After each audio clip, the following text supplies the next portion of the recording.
የማቴዎስ ወንጌል ምዕራፍ 21 ከቁጥር 1 ጀምሮ።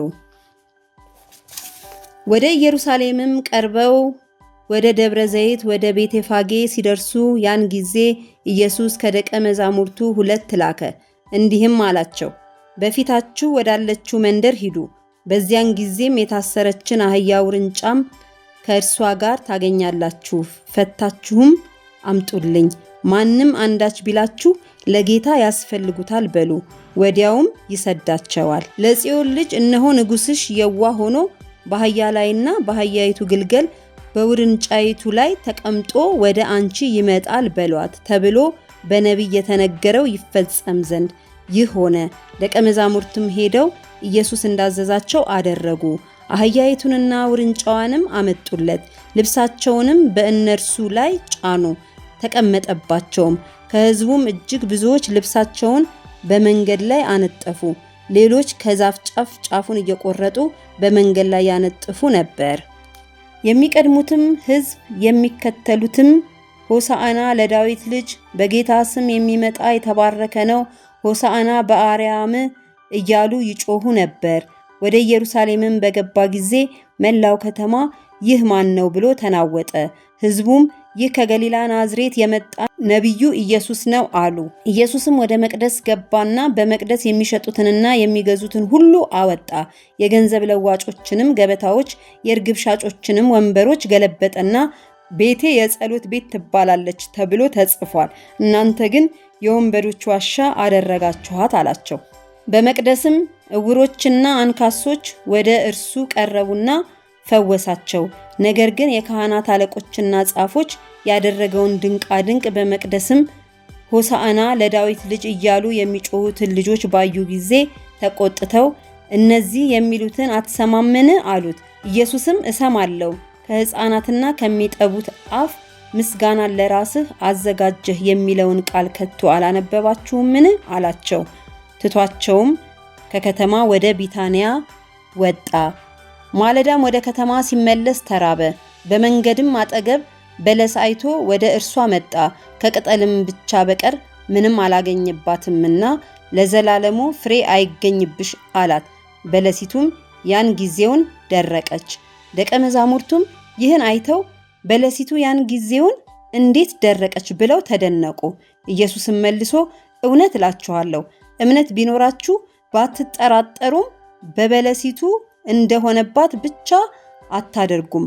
ነገር ግን ይህን ተራራ እንኳን ተነቅለህ ወደ ባህር ተወርወር ብትሉት ይሆናል። አምናችሁም በጸሎት የምትለምኑትን ሁሉ ትቀበላላችሁ አላቸው። ወደ መቅደስም ገብቶ ሲያስተምር የካህናት አለቆችና የሕዝብ ሽማግሌዎች ወደ እርሱ ቀረቡና በምን ስልጣን እነዚህን ታደርጋለህ? ይህንስ ስልጣን ማን ሰጠህ? አሉት። ኢየሱስም መልሶ እኔ ደግሞ አንዲት ነገር እጠይቃችኋለሁ፣ እናንተም ያችን ብትነግሩኝ እኔ ደግሞ እነዚህን በምን ስልጣን እንዳደርግ እነግራችኋለሁ።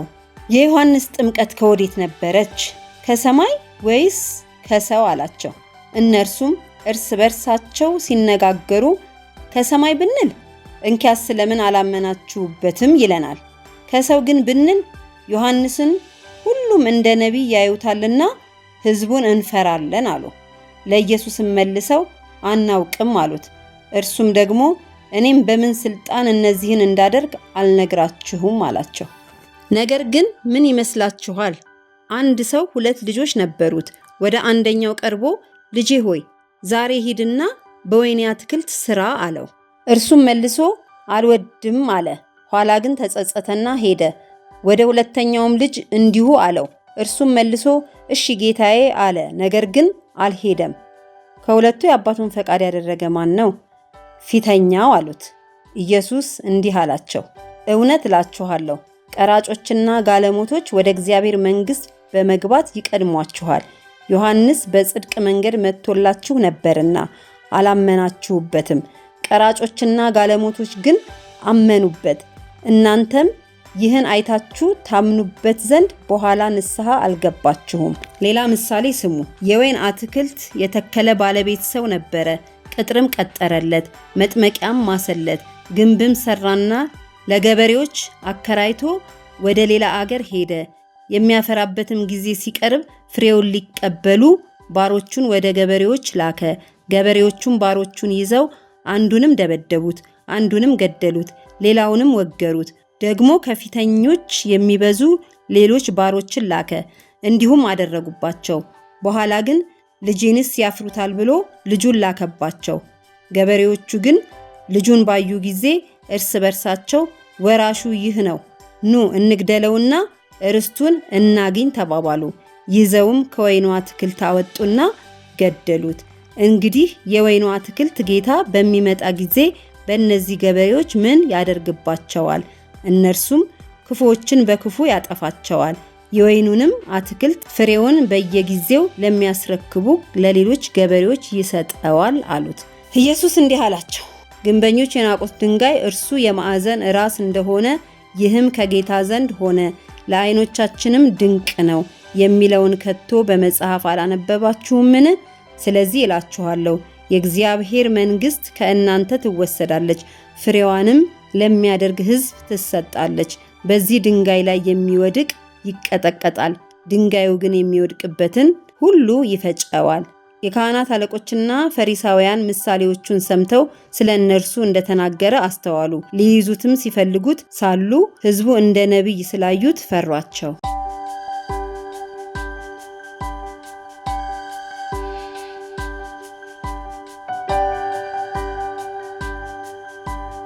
የማቴዎስ ወንጌል ምዕራፍ 22 ከቁጥር 1 ጀምሮ። ኢየሱስም መለሰ፣ ደግሞም በምሳሌ ነገራቸው፣ እንዲህም አለ። መንግሥተ ሰማያት ለልጁ ሰርግ ያደረገ ንጉሥን ትመስላለች። የታደሙትንም ወደ ሰርጉ ይጠሩ ዘንድ ባሮቹን ላከ። ሲመጡም አልወደዷቸውም። ደግሞም ሌሎችን ባሮች ልኮ የታደሙትን እነሆ ድግሴን አዘጋጀው፣ ኮርማዎቼና የሰቡትን ከብቶቼ ታርደዋል፣ ሁሉም ተዘጋጅቷል፣ ወደ ሰርጉ ኑ በሏቸው አለ።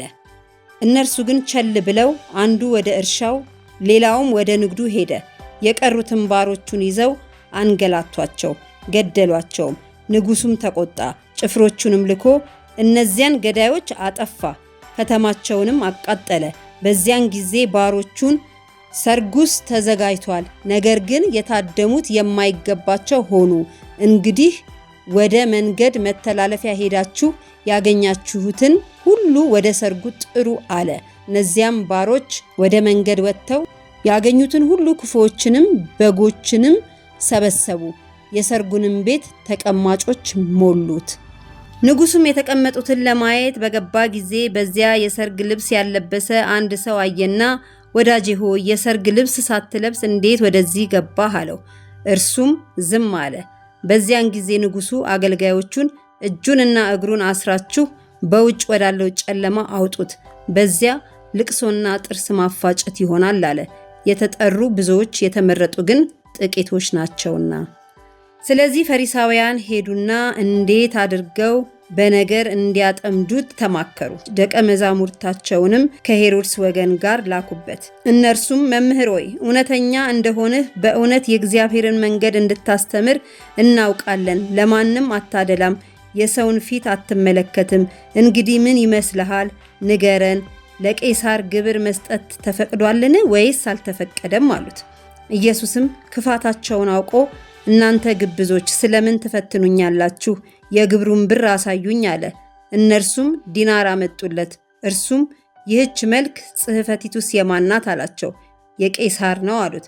በዚያን ጊዜ እንኪያስ የቄሳርን ለቄሳር የእግዚአብሔርንም ለእግዚአብሔር አስረክቡ አላቸው። ይህንም ሰምተው ተደነቁ፣ ትተውትም ሄዱ።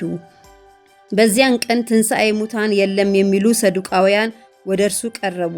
እንዲህም ብለው ጠየቁት፣ መምህር ሆይ ሙሴ አንድ ሰው ሳይወልድ ሲሞት ወንድሙ ሚስቱን አግብቶ ለወንድሙ ዘር ይተካ አለ። 7 ወንድማማች በእኛ ዘንድ ነበሩ። ፊተኛው ሚስት አግብቶ ሞተ፣ ዘርም ስለሌለው ሚስቱን ለወንድሙ ተወለት። እንዲሁ ደግሞ ሁለተኛው፣ ሶስተኛውም እስከ 7ኛው ድረስ። ከሁሉም በኋላ ሴቲቱ ሞተች። ሁሉ አግብተዋታልና በትንሣኤ ቀንስ ከ7ቱ ለማናቸው ሚስት ትሆናለች?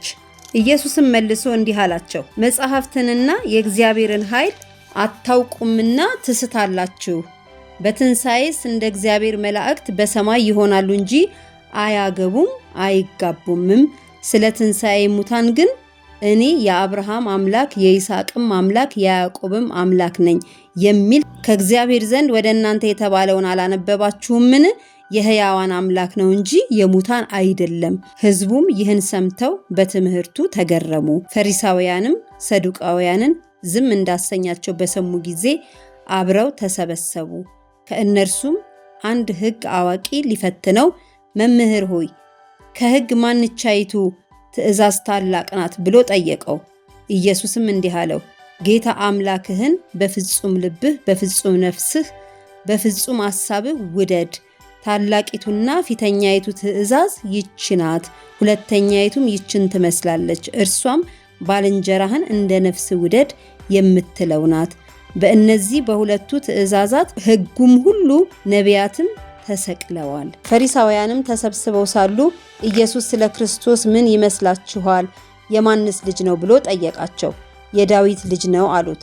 እርሱም እንኪያስ ዳዊት ጌታ ጌታዬን ጠላቶችህ የእግርህ መረገጫ እስካደርግልህ ድረስ በቀኜ ተቀመጥ አለው ሲል እንዴት በመንፈስ ጌታ ብሎ ይጠራዋል? ዳዊትስ ጌታ ብሎ ከጠራው እንዴት ልጁ ይሆናል አላቸው። አንድም ቃልስ እንኳ ይመልስለት ዘንድ የተቻለው የለም። ከዚያ ቀንም ጀምሮ ወደፊት ማንም ሊጠይቀው አልደፈረም።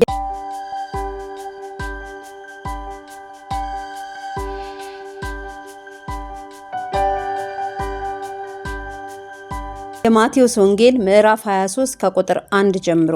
በዚያን ጊዜ ኢየሱስ ለሕዝቡና ለደቀ መዛሙርቱ እንዲህ ብሎ ነገራቸው። ጻፎችና ፈሪሳውያን በሙሴ ወንበር ተቀምጠዋል። ስለዚህ ያዘዝኳችሁን ሁሉ አድርጉ ጠብቁትም፣ ነገር ግን አያደርጉትምና እንደ ስራቸው አታድርጉ። ከባድና አስቸጋሪ ሸክም ተብትበው በሰው ትከሻ ይጭናሉ። እነርሱ ግን በጣታቸውስ እንኳ ሊነኩት አይወዱም። ለሰውም እንዲታዩ ስራቸውን ሁሉ ያደርጋሉ። ስለዚህ አሸንክታባቸውን ያሰፋሉ፣ ዘርፉንም ያስረዝማሉ። በምሳም የከበሬታ ስፍራ፣ በምኩራብም የከበሬታ ወንበር፣ በገበያም ሰላምታና መምህር ሆይ ተብለው እንዲጠሩ ይወዳሉ። እናንተ ግን መምህር ተብላችሁ አትጠሩ፣ መምህራችሁ አንድ ስለሆነ። እናንተም ሁላችሁ ወንድማማች ናችሁ። አባታችሁ አንዱ እርሱም የሰማዩ ነውና። በምድር ላይ ማንንም አባት ብላችሁ አትጥሩ። ሊቃችሁ አንድ እርሱም ክርስቶስ ነውና። ሊቃውንት ተብላችሁ አትጠሩ። ከእናንተም የሚበልጠው አገልጋያችሁ ይሆናል። ራሱን ከፍ የሚያደርግ ሁሉ ይዋረዳል፣ ራሱንም የሚያዋርድ ሁሉ ከፍ ይላል። እናንተ ግብዞች ጻፎችና ፈሪሳውያን መንግስተ ሰማያትን በሰው ፊት ስለምትዘጉ ወዮላችሁ። እናንተ አትገቡም፣ የሚገቡትንም እንዳይገቡ ትከለክላላችሁ። እናንተ ግብዞች ጻፎችና ፈሪሳውያን በጸሎት ርዝመት እያመካኛችሁ የመበለቶችን ቤት የምትበሉ ወዮላችሁ። ስለዚህ የባሰ ፍርድ ትቀበላላችሁ።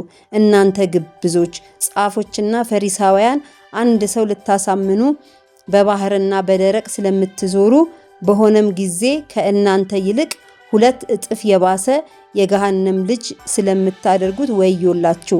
እናንተ ማንም በቤተ መቅደስ የሚምል ምንም የለበትም። ማንም በቤተ መቅደስ ወርቅ የሚምል ግን በመሐላው ይያዛል የምትሉ እውሮች መሪዎች ወዮላችሁ። እናንተ ደንቆሮችና እውሮች ማናቸው ይበልጣል? ወርቁ ነውን? ወይስ ወርቁን የቀደሰው ቤተ መቅደስ? ደግማችሁም ማንንም በመሰዊያ የሚምል ምንም የለበትም። ማንም በላዩ ባለው መባ የሚምል ግን በመሐላው ይያዛል ትላላችሁ። እናንተ ደንቆሮችና እውሮች ማናቸው ይበልጣል? መባው ነውን? ወይስ መባውን የሚቀድሰው መሰዊያው? እንግዲህ በመሰዊያው የሚምለውን በእርሱና በእርሱ ላይ ባለው ሁሉ ይምላል። በቤተ መቅደስም የሚምለው በእርሱና በእርሱ በሚኖረው ይምላል። በሰማይም የሚምለው በእግዚአብሔር ዙፋንና በእርሱ ላይ በተቀመጠው ይምላል። እናንተ ግብዞች ጻፎችና ፈሪሳውያን ከአዝሙድና ከእንስላል ከከሙንም አስራት ስለምታወጡ ፍርድንና ምሕረትን ታማኝነትንም በሕግ ያለውን ዋና ነገር ስለምትተዉ ወዮላችሁ። ሌላውን ሳትተዉ ይህንን ልታደርጉ ይገባችሁ ነበር። እናንተ እውሮች መሪዎች፣ ትንኝን የምታጠሩ ግመልንም የምትውጡ እናንተ ግብዞች ጻፎችና ፈሪሳውያን፣ በውስጡ ቅሚያና ስስት ሞልቶ ሳለ የጽዋውንና የወጭቱን ውጪ ስለምታጠሩ ወዮላችሁ። አንተ እውር ፈሪሳዊ፣ ውጪውን ደግሞ ጥሩ እንዲሆን አስቀድመህ የጽዋውንና የወጭቱ ውስጡን አጥራ። እናንተ ግብዞች ጻፎችና ፈሪሳውያን፣ በውጭ አምረው የሚታዩ በውስጥ ግን የሙታን አጥንት ርኩሰትም ሁሉ የተሞሉ በኖራ የተለሰኑ መቃብሮችን ስለምትመስሉ ወዮላችሁ። እንዲሁ እናንተ ደግሞ በውጭ ለሰው እንደ ጻድቃን ትታያላችሁ፣ በውስጣችሁ ግን ግብዝነትና አመፀኝነት ሞልቶባችኋል። እናንተ ግብዞች ጻፎችና ፈሪሳውያን፣ የነቢያትን መቃብር ስለምትሰሩ የጻድቃንንም መቃብር ስለምታስጊጡና በአባቶቻችን ዘመን ኖረን በሆነስ በነቢያት ደም ባልተባበርናቸውም ነበር ስለምትሉ ወዮላችሁ። እንግዲያስ የነቢያት ገዳዮች ልጆች እንደሆናችሁ በራሳችሁ ላይ ትመሰክራላችሁ። እናንተ ደግሞ የአባቶቻችሁን መስፈሪያ ሙሉ። እናንተ እባቦች፣ የእፉኝት ልጆች፣ ከገሃነም ፍርድ እንዴት ታመልጣላችሁ? ስለዚህ እነሆ ነቢያትንና ጥበበኞችን ጻፎችንም ወደ እናንተ እልካለሁ። ከእነርሱም ትገድላላችሁ፣ ትሰቅሉማላችሁ። ከእነርሱም በምኩራባችሁ ትገርፋላችሁ። ከከተማም ወደ ከተማ ታሳድዳላችሁ። ከጻድቁ ከአቤል ደም ጀምሮ በቤተ መቅደስና በመሠዊያው መካከል እስከ ገደላችሁት እስከ በራክዩ ልጅ እስከ ዘካርያስ ደም ድረስ በምድር ላይ የፈሰሰው የጻድቅ ደም ሁሉ ይደርስባችሁ ዘንድ እውነት እላችኋለሁ፣ ይህ ሁሉ በዚህ ትውልድ ላይ ይደርሳል። ኢየሩሳሌም ኢየሩሳሌም ሆይ ነቢያትን የምትገድል ወደ እርሷ የተላኩትንም የምትወግር ዶሮ ጫጩቷን ከክንፎቿ በታች እንደምትሰበስብ ልጆችሽን እሰበስብ ዘንድ ስንት ጊዜ ወደዱ፣ አልወደዳችሁምም። እነሆ ቤታችሁ የተፈታ ሆኖ ይቀርላችኋል እላችኋለሁና በጌታ ስም የሚመጣ የተባረከ ነው እስክትሉ ድረስ ከእንግዲህ ወዲህ አታዩኝም።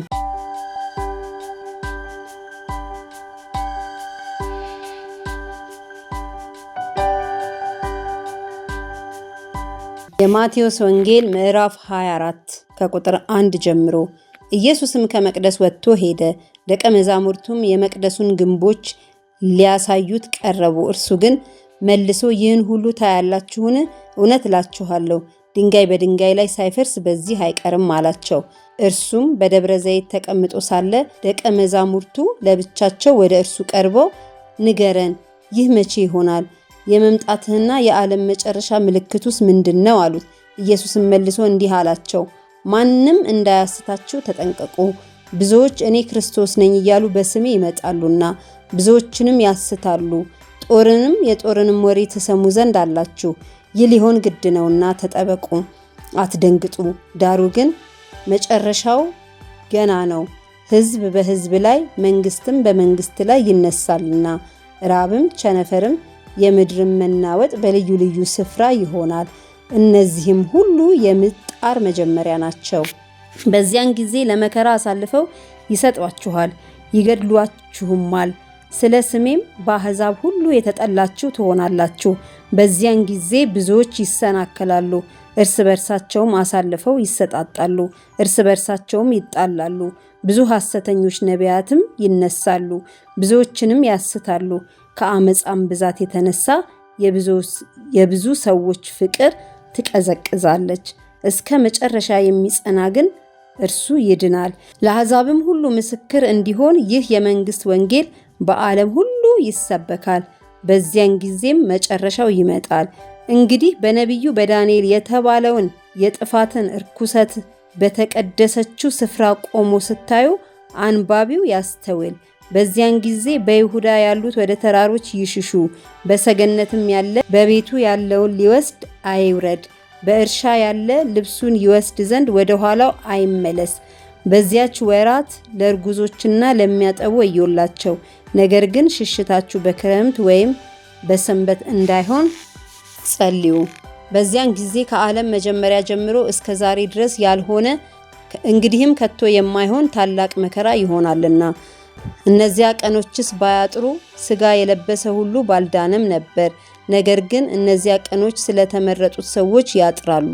በዚያን ጊዜ ማንም እነሆ ክርስቶስ ከዚህ አለ ወይም ከዚያ አለ ቢላችሁ አትመኑ። ሐሰተኞች ክርስቶሶችና ሐሰተኛ ነቢያት ይነሳሉና ቢቻላቸውስ የተመረጡትን እንኳ እስኪያስቱ ድረስ ታላላቅ ምልክትና ድንቅ ያሳያሉ። እነሆ አስቀድሜ ነገርኳችሁ።